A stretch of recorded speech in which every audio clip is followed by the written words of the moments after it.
हर चीज का अपना एक दौर होता है। आपको क्या लगता है नौकरी का रुझान हमेशा रहेगा? नहीं नहीं, आज से 20 साल पहले नहीं था। आज से 30 साल पहले गांव में धिंगाने जबरदस्ती फौजी लगाता, लोग लुक जाता खेता में जाके, जाना नहीं चाहते थे। तो जरूरी नहीं है कि उस समय कोई और चीज का दौर था। कभी बीच में इराक जाने का भी दौर आया था, बोले इराक गई है, फिर गाड़ी घोड़ा, फिर कहता जमीन बहुत है, जमीन आ रहे, क्या कर देता, छोड़ी दे देता। आजकल नौकरी का है, 10 साल बाद किसी और चीज का क्रेज आ जाएगा। हमेशा एक जैसा क्रेज कभी नहीं रहना है, धीरे धीरे बिजनेस का क्रेज आ जाएगा। नौकरी सिर्फ 2-3 स्टेटों में बची है, राजस्थान, यूपी, बिहार, एक एमपी, 4 स्टेट है। और भारत में सबसे गरीब स्टेट ये 4 ही है। गोवा में तो वो एक आईएएस का इंटरव्यू था, बोले मैं कहाँ ड्यूटी, बोल गोवा। बोले वहां जब मुझसे कोई पूछता है क्या, मैं कहता हूँ आईएएस हूँ, तो वो कहते हैं आईएएस क्या होता है।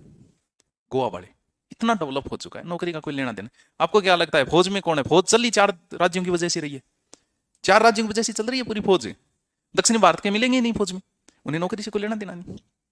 अभी एक बच्चा था 14 साल का, सोशल मीडिया पे बहुत अच्छा कंटेंट बनाता है, वो नाम था उसका आसमीन ऐसे करके कोई नाम। उस बच्चे पे सरकार ने केस कर दिया क्योंकि वो सरकार की पोलिंग खोलता था। सरकार तुमसे नहीं डर रही है, ना सरकार आईएएस की तैयारी करने वाले से डरती है, ना आरएएस की तैयारी करने वाले से, और ना ही तुमसे। क्योंकि उन्हें पता है कि ये चाहे कितना ही पढ़ ले, आईएएस की तैयारी 10 साल कर ले, नौकरी लगने के बाद ये हमारे ही आदेश पे चलेंगे। किसका कहना मानोगे? इनसे सरकार नहीं डरती, तुमसे भी नहीं डरेगी। तुम नौकरी लगते ही गुलाम हो गए, फिर सरकार के कहने पे चलोगे।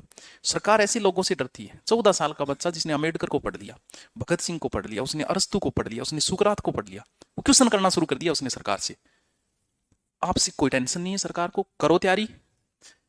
ये नौकरी जो है ना, वो अच्छे दार्शनिकों को खा गई, अच्छे कवियों को खा गई, अच्छे शायरों को खा गई, अच्छे कहानीकारों को खा गई। ये नौकरी सबको खा गई। और वरना पता नहीं आप में से कितनी प्रतिभाएं दूसरे क्षेत्र में निकलती, लेकिन अमी बढ़िया हटा मत से जनपद। अरस्तु, सुकरात, क्या माना था सुकरात को? चेलो उनको चेलो, सुकरात को जहर दे दिया था सरकार ने। पता है क्यों? किस जुर्म में दिया पता है? युवाओं को भड़का रहा है, युवाओं को।